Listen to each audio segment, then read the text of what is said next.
Bagaimana caranya mendesain pembelajaran yang efektif dan efisien? Dalam video ini, kita akan membahas model proses instruksional yang dikembangkan oleh Rothwell dan Cazanas. Model ini membantu merancang pembelajaran secara sistematis dan terukur.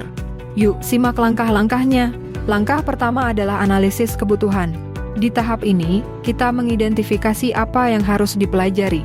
Ini melibatkan pengumpulan data untuk memahami kesenjangan antara kemampuan saat ini dan kemampuan yang diinginkan. Setelah kebutuhan pembelajaran berhasil diidentifikasi, langkah selanjutnya adalah menetapkan tujuan pembelajaran. Tujuan pembelajaran ini harus memenuhi 3 kriteria utama: spesifik, terukur, dan relevan. Spesifik berarti tujuan harus jelas dan fokus, tidak ambigu. Misalnya, meningkatkan pemahaman tentang konsep dasar matematika lebih baik daripada sekadar mengatakan meningkatkan pemahaman. Terukur berarti tujuan dapat dievaluasi hasilnya. Misalnya, setelah sesi ini, peserta dapat menyelesaikan 80% soal latihan dengan benar. Relevan memastikan bahwa tujuan pembelajaran sesuai dengan kebutuhan dan konteks peserta didik atau organisasi. Misalnya, materi untuk pelatihan karyawan harus mendukung peningkatan produktivitas kerja mereka. Tujuan pembelajaran ini bukan hanya sekadar formalitas, tetapi akan menjadi dasar dalam menentukan metode, materi, dan evaluasi di tahap berikutnya. Dengan tujuan yang terdefinisi dengan baik, kita dapat memastikan bahwa semua langkah dalam proses instruksional tetap terarah dan konsisten. Setelah menetapkan tujuan pembelajaran, kita masuk ke tahap desain. Tahap ini sangat penting karena menentukan bagaimana pembelajaran akan berlangsung. Desain pembelajaran adalah proses merancang strategi untuk membantu peserta didik mencapai tujuan dengan cara yang paling efektif dan efisien. Pertama, kita memilih metode pembelajaran yang sesuai. Apakah menggunakan metode ceramah, diskusi kelompok, simulasi, atau pembelajaran berbasis proyek? Metode ini harus disesuaikan dengan karakteristik peserta didik seperti usia, tingkat pemahaman, dan gaya belajar mereka. Kedua, konteks pembelajaran juga harus diperhatikan. Misalnya, apakah pembelajaran akan dilakukan di ruang kelas tradisional, secara daring melalui platform digital, atau melalui kombinasi keduanya? Untuk pembelajaran daring, kita perlu memastikan platform yang digunakan interaktif dan mudah diakses.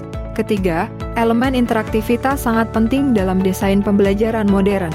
Interaksi antara peserta dan pengajar, serta dengan materi pembelajaran harus dirancang sedemikian rupa agar peserta tetap terlibat dan termotivasi. Dengan desain yang terstruktur, strategi pembelajaran akan menjadi fondasi untuk pengembangan materi di tahap berikutnya, memastikan bahwa semua langkah terhubung untuk mencapai hasil yang diinginkan. Setelah desain pembelajaran selesai, langkah berikutnya adalah pengembangan materi pembelajaran. Materi ini dirancang agar sesuai dengan strategi dan tujuan pembelajaran yang telah ditetapkan sebelumnya.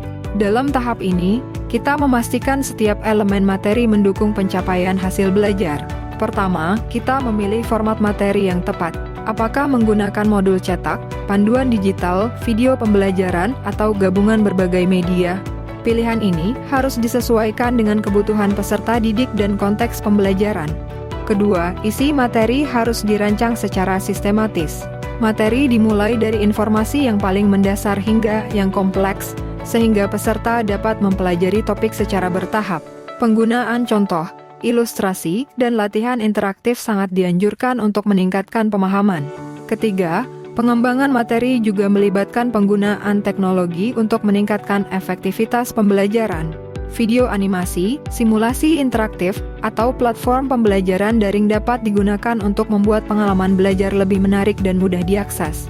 Dengan materi pembelajaran yang dirancang dengan baik, kita tidak hanya membantu peserta memahami materi dengan lebih baik, tetapi juga memastikan mereka tetap termotivasi sepanjang proses pembelajaran.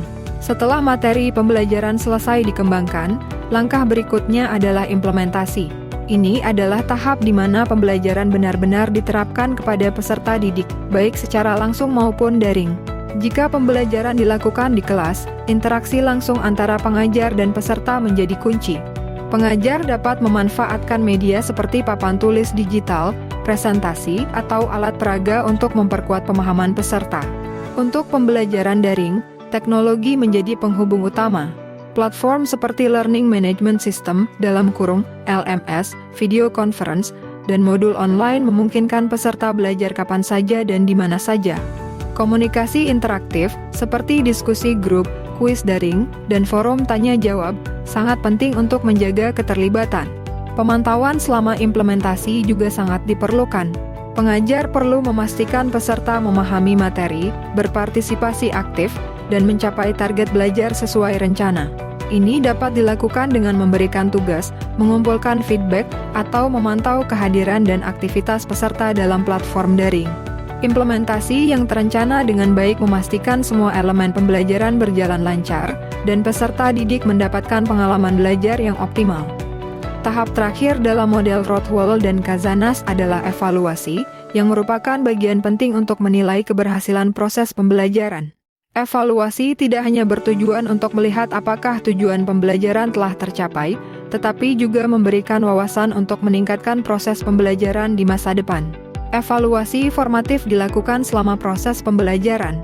Tujuan utama evaluasi ini adalah untuk memantau progres peserta didik dan mengidentifikasi area yang memerlukan perbaikan.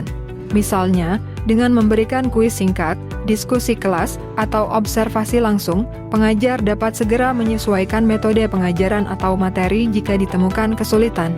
Evaluasi sumatif dilakukan di akhir proses pembelajaran untuk menilai pencapaian akhir peserta didik. Evaluasi ini biasanya berbentuk tes akhir, penilaian proyek, atau presentasi. Hasil dari evaluasi sumatif memberikan gambaran lengkap apakah peserta telah mencapai tujuan pembelajaran yang telah ditetapkan. Selain menilai peserta, evaluasi juga digunakan untuk mengukur efektivitas materi, metode, dan strategi yang digunakan. Feedback dari peserta didik sangat berharga untuk pengembangan program pembelajaran di masa depan. Dengan evaluasi yang terstruktur dan berkelanjutan, proses pembelajaran tidak hanya menjadi pengalaman yang lebih baik bagi peserta, tetapi juga berkembang secara keseluruhan untuk mencapai kualitas yang lebih tinggi. Model proses instruksional Rothwell dan Kazanas memberikan kerangka kerja yang sistematis untuk menciptakan pembelajaran yang efektif dan relevan. Dengan perencanaan yang matang, analisis kebutuhan yang mendalam, desain dan pengembangan materi yang terstruktur, serta implementasi dan evaluasi yang konsisten, model ini memastikan hasil pembelajaran yang optimal. Pendekatan ini tidak hanya membantu peserta didik mencapai tujuan mereka, tetapi juga mendukung pengajar dan organisasi untuk terus berkembang. Dengan menerapkan langkah-langkah ini, pembelajaran dapat menjadi pengalaman yang lebih bermakna dan bermanfaat. Terima kasih sudah menyimak pembahasan ini. Semoga inspirasi dari model ini membantu Anda menciptakan proses pembelajaran yang lebih baik di masa depan.